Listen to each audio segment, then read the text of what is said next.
is the fun-packed radio show you heard about. Did you miss any one of our programming today? Join me, Didi, from the Citizen Hut when we run through our programs from sunrise. Stay abreast, get informed on news roundup. It even gets better. Do you think you know Nigeria? Answer 3 questions correctly and be one of our daily winners on quizzes. It is the full package. Let's take you back, way back on African vibes. Let's celebrate the African people, the rich cultures across borders, the languages, the good food, and wealth of excellence on African vibes. Join me every Monday to Friday, 5 p.m. to 7 p.m.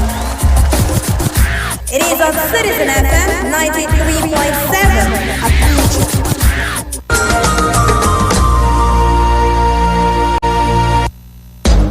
Stand up! Stand up! Stand up!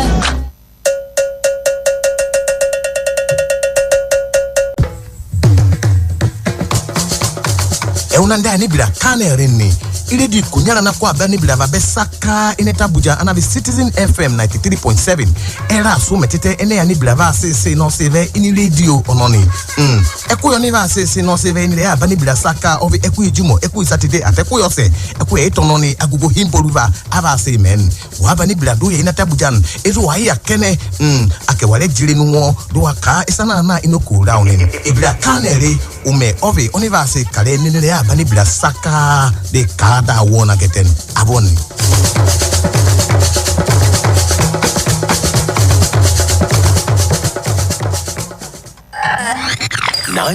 .7 Citizen FM. Let's talk about it on our favorite radio station. We're more than just a radio station.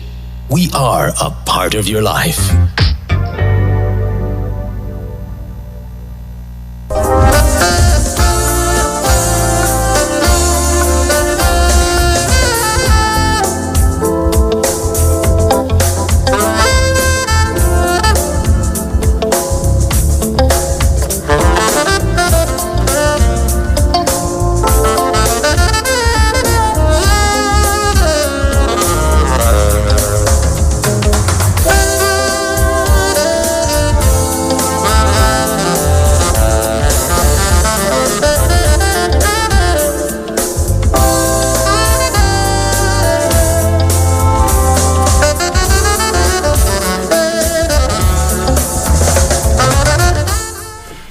Yes, thank you for joining us on Citizen FM 93.7.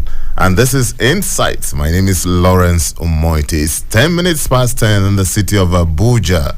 And we are good to go on Insight.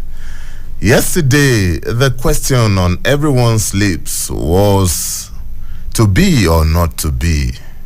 Well, I guess the logical answer, at least for now, will be not to be. That means the governorship and state assemblies elections earlier scheduled for Saturday have been shifted for 1 week. Those elections will now take place on the 18th of March. The Electoral Management Body, INEC, says it needed time to reconfigure the over 174,000 Beavers machines. This also comes after the ruling of the Court of Appeal, which endorsed INEC's request for reconfiguring the Beavers before the next election. Every politics, they say, is local. So that gives the political gladiators who have relocated to their immediate constituencies additional 7 days for what is regarded as the grand finale of the 2023 general elections. Governors will be elected for 28 of Nigeria's 36 states. New lawmakers will also be elected for the houses of assembly in the 36 states. And so this will be our focus today, even though the elections will not take place for another 1 week. But the focus is still on the governorship election and the elections into the legislative arm of government in the 36 states. And I have a guest who is making his debut on Insight today. He is the National Convener, Civil Society Committee for Anti-Fraud Election Security. His name is Comrade Kennedy Iyere. Comrade, thank you so much for your appearance on Insight. Thank you for having me here. Yes, Comrade Iyere and I will be looking at the governorship election and matters arising in the duration of this program. In the next 45 minutes or thereabout, that will be our focus. But meanwhile, you can join our live stream on YouTube by typing in Citizen FM 93.7, and you can also listen to us online on www.citizenfm.ng. And not forgetting that you can follow us on our Facebook, on our social media platforms. On Facebook, you can join us at Citizen FM Abuja. On Instagram, at Citizen FM 937, and also on Twitter, at Citizen FM 937. So that's going to be the package in the next 45 minutes or thereabout. Comrade and I will take a look at the forthcoming elections and matters arising. Insight will return in a moment. Please don't go away.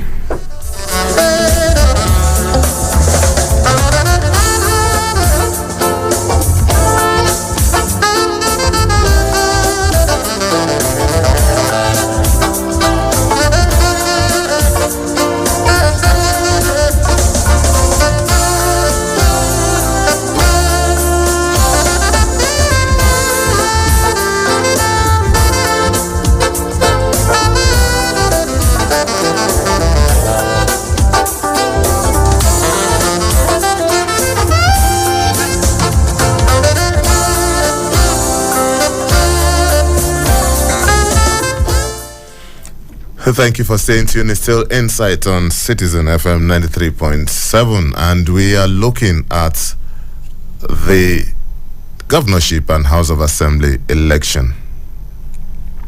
And once again, my guest is Comrade Kennedy Iyere, who is the National Convener, Civil Society Committee for Anti-Fraud Election Security. Once again, welcome to Insight, Comrade. Thank you. Okay, straight up, Comrade, let's go into the matter. Elections have been shifted, we all know that by now. But did you see this coming? Yes, we saw it coming. That was the most commonsensical thing to do, especially from the view of the fact that the presidential one did not go the way we all expected. The tensions mounted, and a lot of people were apprehensive. The series of things that took place between when the first election was organized or conducted and when the second one was meant to be actually had, every reason to compel a postponement, which eventually happened yesterday. So it was expected. Okay. Before this announcement, skepticism was still trailing INEC's handling of the presidential and National Assembly election, and a lot of people went to town how this will affect the election. In your view, I know that you're an activist and you wear different caps, but generally speaking, how much of effects do you think what happened in the presidential election will rub off on the governorship election? Let me be very straightforward. The presidential election was a fraud. That's harsh. Yes, I will explain that. I'm an activist, except the general public wants to hear lies, and it will not help us. It will not take us anywhere. It was a fraud, a massive fraud. My organization had a lot of people everywhere who actually monitored and observed. The word monitor has been used by me, and I know it would surprise you. INEC is not clean. That's why they usually do not allow people to monitor. Monitoring means being part of the series of events and activities that will actually precede the election itself. But INEC, in its nature, will not always want people to be aware of all of those things they do before the election day. So they don't allow people to monitor, but rather they observe. What they do is, on the day of election, people come to want to checkmate fraud. But don't forget, if people were allowed to monitor, plans and sinister motives geared towards ringing would have been uncovered. I mean, identified and uncovered or countered. Do you get that? Now, it was a total fraud, and if I could even use a word that is harsher, please don't. I would. Don't. If I could, that's why I say if I could. Unfortunately, I can't even remember one that is harsher. Thank God. And having said that, I'll tell you why I am harsh myself. Presenter, for how long are we going to continue with this inconsistency? The inability of INEC to conduct credible polls. Do you know, if you take the statistics and the mathematics or arithmetics, we spend lots of money in billions of naira enriching lawyers, enriching judges, who will even end up giving us verdicts that were already purchased before the final verdicts. The judiciary cannot be trusted. I'm speaking from my own point of view because I have seen series of pre-elections litigations that were compromised. I can give you more than 100 instances of that. Let's not go there. Now, you asked question that bordered on how the conduct and the outcome of the presidential election may affect the one we are doing on the 18th. And I started by telling you that the one we did before was a fraud, and I'm explaining to you why it was a fraud. Now, I belong to the civil society. INEC has never been sincere from the beginning, and I will tell you what is different in the new Electoral Act. What was different that we all fought for happens to be the same thing they failed to do, which is the electronic transmission of results. Don't forget, a lot of us put our lives on the line to ensure that we succeed. We succeed with that push, the push for that bill to be signed into law. The first time we actually pushed for it, it was bounced back. You remember, about 80 senators, because they are unscrupulous, voted against it. But we refused to accept that from them, because INEC had assured us that once that was put in place, the tricks, the mysteries that have always surrounded the wrong people ending up as elected public office holders would end. Do you get? So we had to put everything we had within us to ensure that it worked. Remember that the president himself signed it on the very last day, if you can still remember, right? Then after the odious task, after all of those efforts, INEC, knowing fully well that they were not sincere from the beginning, you understand, had to allow us go through all of those processes, only for them to come up with the rubbish that we experienced on the 25th of February. That was a total fraud. Now, before then, I don't know why some of our colleagues had reasons to believe in INEC and in the chairman himself, because I never believed in him, and I never believed him, and I never believed in INEC even to this moment. The one we are even doing on the 18th, we need to watch INEC closely too. Okay, comrade, I'm a little bit surprised that you have this harsh verdict for INEC, because I know that majority of your colleagues in the civil society have always given INEC a thumbs up, except for what happened in the last election. And that, for some of them, may just be one of those things that happen in Nigeria. People claim that there's hardly any sector in the country that you can have a foolproof activity. But then that's by the way. But I will respond to that which you just said. Because that is very important to me. Yeah, hold on, I'm not done yet. This members of the civil society are also not immune from even the allegation of these allegations, some of them that you are labeling on INEC too. You use some harsh words, unscrupulous and stuff like that. Even your colleagues in the civil society have also been accused of toeing with politicians to bypass the laws and infringe on the laws and stuff like that. And if you can react to that briefly before we go into it, because we need to talk about the governorship election. This is a big one for me. I think the civil society has fed Nigerians and Nigeria more than INEC itself. Because a lot of our colleagues are fraudulent too. A lot of them are fraudulent. They fraternize with INEC a whole lot. That is the truth. They pally. They are into this kind of unholy or immoral fraternity with INEC. In a civil society that is active and strong, INEC will not try this nonsense.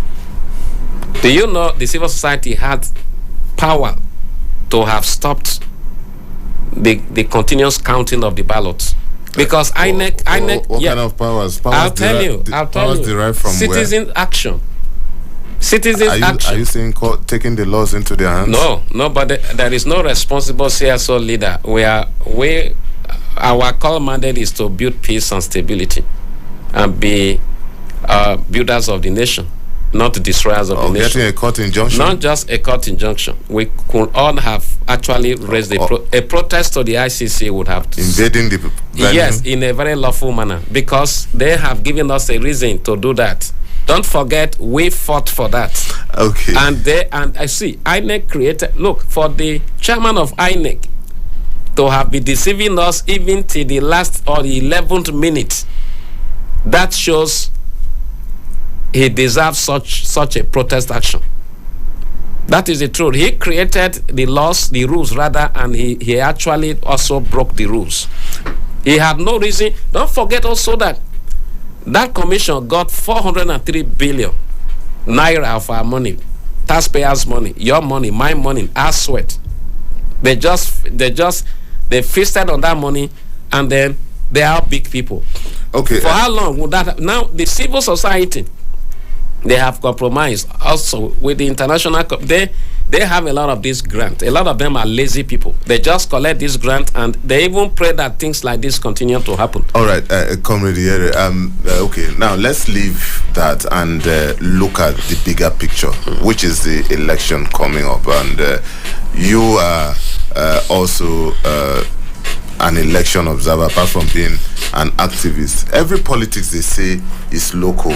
Now, with the picture of that presidential election that just passed, and what is coming up in next week, in terms of, I'm sure you saw the map of the political map after the results. Do you think we are likely to see a replication of what happened in terms of the winning pattern, or it's going to be a completely different picture in the governorship election?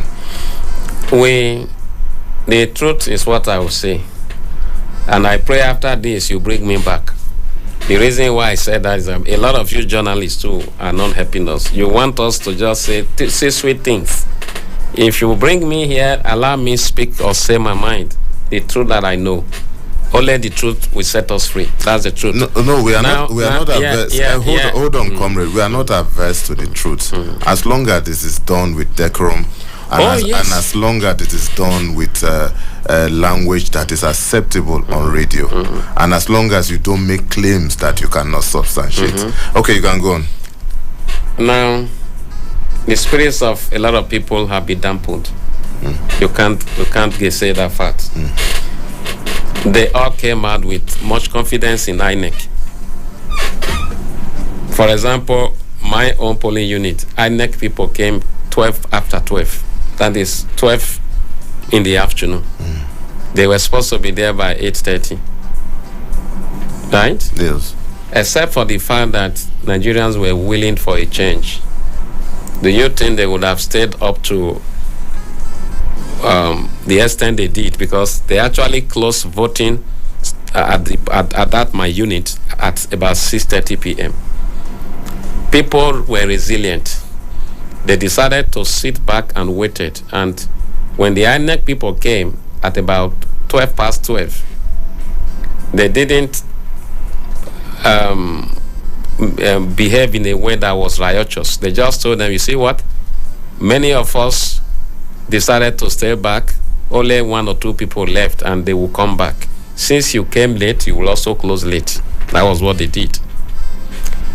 Now, the truth of the matter is that for the very first time you see youth participation, what actually pained my heart is the fact that for the very first time that our youth had reasons to believe in the process, in the electoral process, and they were disappointed. We are human. Now, what most of these CSOs have been doing is to send some messages of encouragement to strengthen the hearts of these people, making them understand that the next election will be different from the previous one. And we pray it works. Right? Now, the success of that election begins with the turnout of voters. If the turnout of voters is low, it will definitely affect the outcome. And come to think of it, I hope you realize that what gave the winner, the total vote that gave the last winner, is the highest we've had since 1999. It was not that people didn't come out to vote. INEC again contributed to what happened, because more than half of the people who turned out to vote got disenfranchised. A lot of people, like my center, we were about 500 and something met to vote at that polling unit, but INEC sent over 700. It was when they came at about that past 12 past 12, they started now trying to relocate people to their actual places. All of this inconsistency is part of the ringing process. So now, coming straight to your question, we pray that people get inspired to come out, right? And we also believe that INEC should not create what we call double tragedy, which means the one they did before that was wrong is still affecting our people and our psyche. I pray that by the 18th, they shouldn't take anything for granted. You see, you have lots of impunity. These people do these things and they go scot-free. Okay, comrade, we really need to take a break. We will come back after this short break, and when we return, we will talk about some other issues, especially the governors and the House of Assembly members in the 36 states of the Federation. It's still Insight on Citizen FM 93.7, and my guest has been Comrade Kennedy Iyere, who is an activist. And when we return, the phone lines will also be open. Please don't go away. Insight will return in a moment.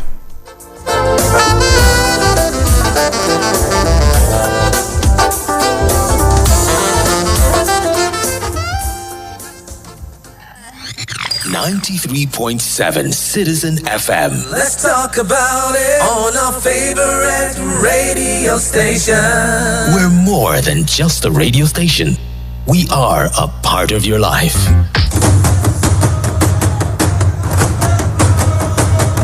Celebrating our cultural pride is our core essence. Let's bring people together through communication as we say we would. Let's meet Oloye Babake. tó bó ṣe rí lẹ ti gbọ́n o ẹja pàwọ́pọ̀ ká ti ètò yìí lẹ́yìn gbogbo ọmọ káàárọ̀ jíire pátápátá bó ṣe rí lẹ ti gbọ́n o ẹ ṣeun. Alhaji Sadiq Abubakar. Barkanmu da warhaka ku kasance tare da mu a cikin shirin kowane rana. Ichie Ekene Ezebwe. Ụmụnne m na-esonyela na ya oge ọbụla ebe ọ na-akpọtụ ebe ejedebe ya na ebe a nọ ịghọtago adụm ekwuzikwa ka mmadụ. And Olobowada. Bomigala mewala ikoi udama ounshinyogba mewaka dama teduka nekito nyimbo kete kinwowo menetiru yijuki de ya nyonwa chakadu udama igala. Join us on Melting Pot every Monday, Tuesday and Wednesday, 7 p.m. to 8 p.m. as we meet elders from our different ethnic groups in Nigeria and bring you closer to your roots. Live on Citizen FM 93.7 Abuja. Melting Pot. Don't miss it.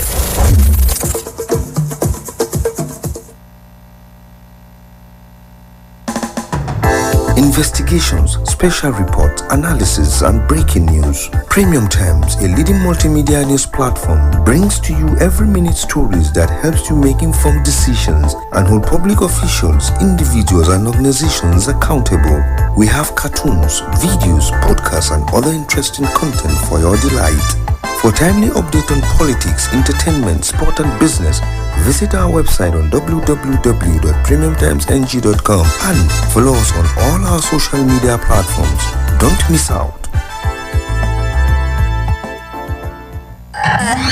93.7 Citizen FM. Let's talk about it on our favorite radio station. We're more than just a radio station. We are a part of your life.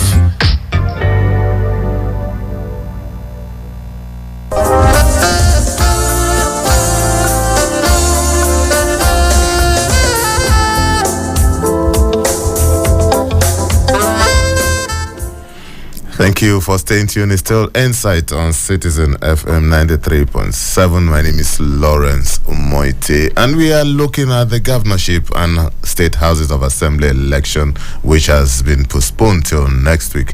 My guest is Comrade Kennedy Yere, who is an activist, and he's been giving his insight into some of the issues here. Don't forget that you can join our live stream on YouTube by typing in Citizen FM 93.7, or you can also listen to us online on www.citizenfm.ng, and our social media platforms are there too for you to interact with us.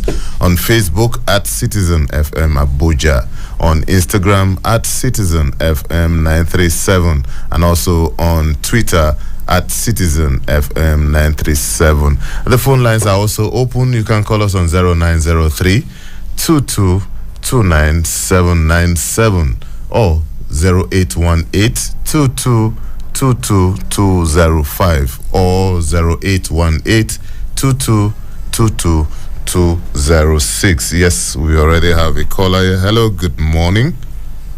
Hello, good morning, Mr. Lawrence. Good morning, sir. Thank you very much for bringing our guest. Okay. Please, I want to say that, please, I want you to be bringing such a person like this. It's just like Dr. Lomefo. They are very forthright, and we want to be hearing from such people. They encourage our heart to know that we still have people who are people listening to in this country. Then, briefly, I want to say that really, just as our guest has been trying to say, it will be difficult to bring out some people again to come and vote, because people are so disappointed that I don't know. Now, if you look at what is going on concerning some people in Lagos now, how do you expect people to come out with all the threats here and there? See how they went to Ajegunle and put fire in people's shops, and millions of naira are lost. So how do you expect people to come out under such a thing like that? And people know that this thing is going on. The police, they are aware. What have they done so far to check this kind of thing? So please, I want our guests to please help us through that into that area. Lagos belongs to nobody. Lagos is for every one of us. I'm a Yoruba man myself, and no other Yoruba man has the right to lay claim on Lagos. It's for everybody. So please, I want our guests to help us do something about that area. Why should people be threatening people? Is that right? Thank you. All right. Hello, you didn't tell us your name. Okay, I think we lost that. But okay, the numbers are still open: 0903 2229797. You can also call us on 0818 2222205 or 0818 2222206. Yes, we have another caller. Hello, good morning. Good morning, Citizen FM. My name is Enoch Joshua, calling from the city of Abuja. All right, thank you so much, Enoch, for calling. Please go ahead. Thank you for bringing the guest. I've been following his work for a while. He's been doing a good job to this country and to humanity. I want to comment on the next coming election, which we hold on the 18th. I am from Ebonyi State, and there are great concerns, intimidation from the present government, and I would like him to use his good heart and his good office to call on the Ebonyi governor to stop intimidating those who are not in his party, those who don't want to vote for him. That's why I call this morning, sir. All right, thank you so much for your call. All right, it's still Citizen FM 93.7 and it's Insight. The numbers are, I guess, yes, you can still call us on 0818-222206 or 0818-222205. In the alternative, you can also call us on 0903-2229-797. My guest is Comrade Iyere, who is here in the studio with us live and direct, and is talking about, he's giving his insight on the governorship election and the House of Assembly. Okay, before I think we have another. Hello, good morning. Hello, good morning. Good morning, sir. Hello, good morning, sir. My name is Emmanuel. I'm calling from Legislative Quarters. Okay, that's in Apo. Yeah, Apo, yes. Yes, okay, go ahead, Emmanuel. Sorry, just like your guest in the studio is saying, the man is absolutely correct. And it takes the grace of God for other people to understand what he is actually saying. Now, let me tell you, in INEC, election was on. It was not completed when the masses, the people of this country, started complaining of the rigging of this election. Now, INEC chairman came out and said that there is going to be a review inside that election. Now, what do you mean by review? If he knows very well that the people of this country are complaining that this election did not go the way it should be, and he said he's going to review.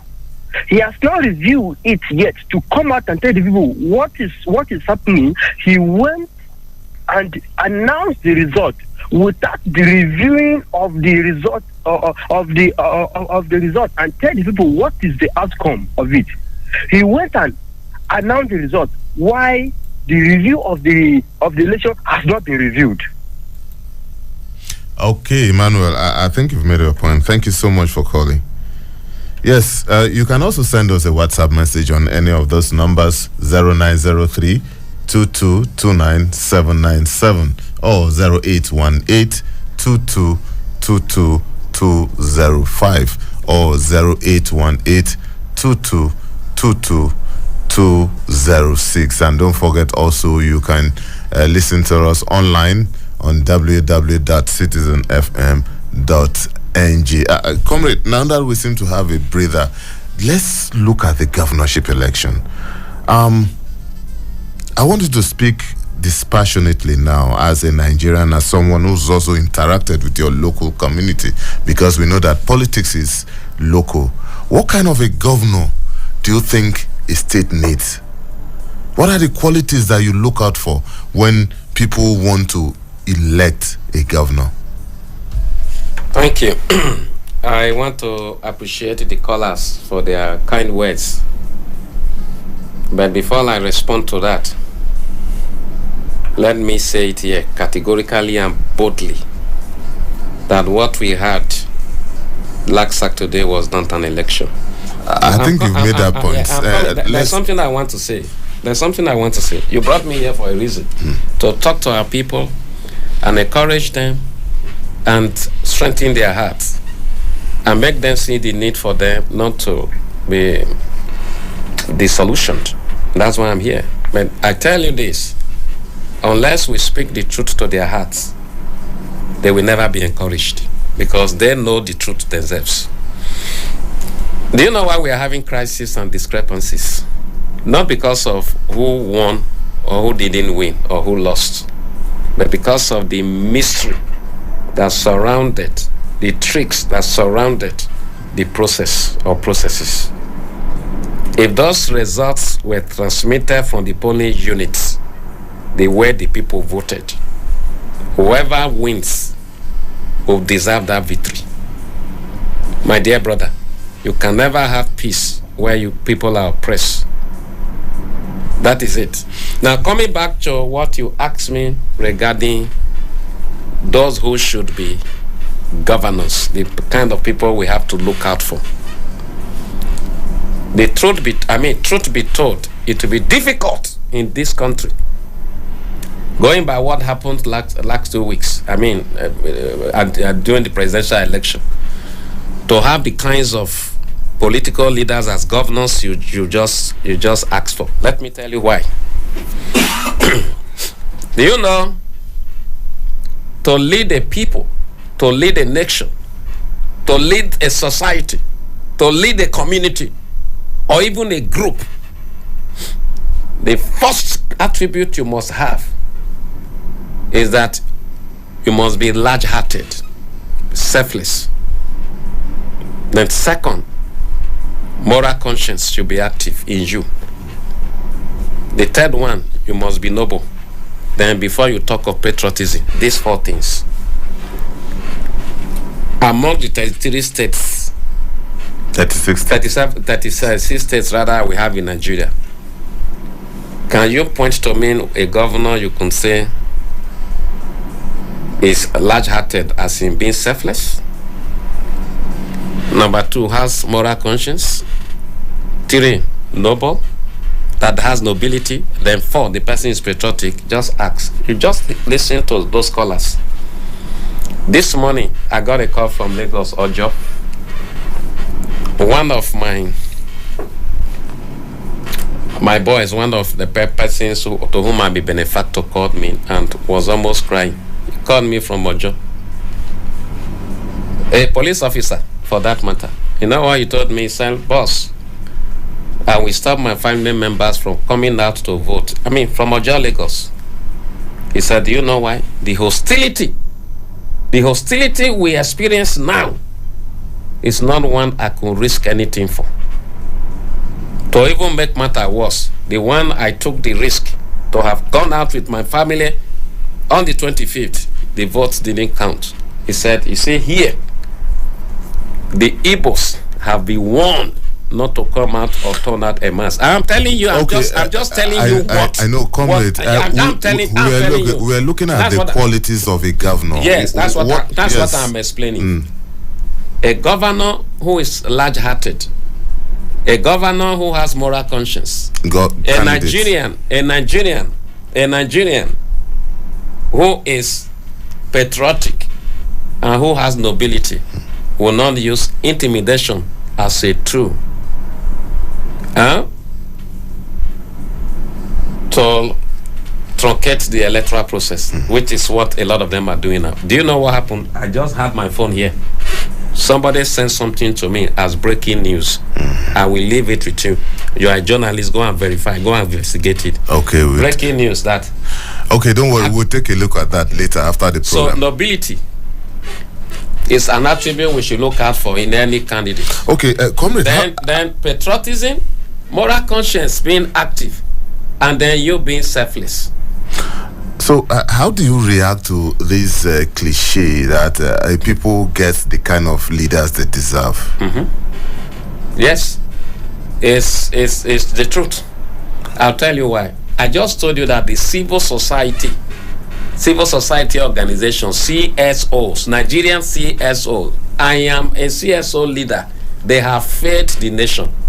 They go for the money rather than for the service. So you people are part of the problem? Yes, the CSOs are part of the problem. They take this grant from foreign donors and then they feed fat, become big. They don't do the job. You see what happened on the 25th ought not to be a matter that should go to court. The CSOs had power to have stopped that. But what happened? You saw what IPAC did. IPAC, Inter-Party Advisory Council. Yesterday, I sent a message to Dan Wanyang and I asked him, remember, there is a future ahead of us. Now, what those people did, they were paid to do it. Don't ask me more questions regarding that. See, comrade, this is radio. You can't be making unverified claims on radio. Okay. Do you have a receipt? Were you a witness to that? Can I prove that to you now? No. Okay. No. I don't say. There's something you should know. No. I'm an exposed person. Excuse me. I know what it means for you to be sued for libel. Comrade, let's move on because the things I don't have facts for, I don't say. I just told you the two people who spearheaded that kangaroo press conference. I spoke with the two of them, comrade. I spoke with the two of them because I know the two of them, comrade. And you asked a question that leadership is a function of the followers. Okay, you know what, comrade? Let's take this call. There is a call there. Just hold on. Let's take this call. Hello, good morning. Hello, good morning. You are on air, but you're not saying anything. Hello? Okay. Anyway, comrade, you know why? Because those people that you are talking about are not here to defend. I know these people. Let me prove it. Hold on. I will prove it just to you. Hold on. I know them very well. Hold on. They are not here to defend themselves. And it will be very unfair to put them to trial without getting to hear from their side of the story. That's why I'm saying that. Can I ask you? So let's you a question? Let's leave can that. I also ask you a question? No, you cannot. Okay, you cannot. That's fine. Okay. Hello. Good morning. Hello. Good morning. Good morning, sir. Who's on the line, please? Please, can you speak up? We can barely hear you. This is ID Noble. Oh, ID, good morning. Please go ahead. Okay, thank you very much. Really, I know that there will be some things that our guests will not be allowed to say. So, but just as I said before, because I was the very first caller, I forgot to mention my name. You see, this man that is still there, hearing him alone, honestly, I am happy. And so many things in my mind is reflecting themselves, and I'm happy for that. So what I want to say is this. You see, yes, we are broken it down to 4 about the qualities we are looking for in a leader. By the grace of God, I love what is true. And that is why I know that this country, until we do the right thing, it will be difficult to come across people who are character and at the same time they are competent. So character is number 1. If the character is missing, no matter how competent the person might be, is still going to be a failure because this country is leg deep in something very bad. Look at what is going on for God's sake. How do we come out of this thing for God's sake? If we all are interested in getting a better country, how do you think we'll come out of this thing? See how he's talking about the CSO can even be belongs to. But me, I go beyond the CSO. I talk about the political parties, I talk of the media, I talk of the electorate, I talk of all these kind of people. They are destroying this country, and there's no way, honestly, that we can come out of this thing unless and until we are ready for the truth. Thank you very much. All right, thank you so much, ID Noble. Comrade, we have barely 5 minutes to wrap this up.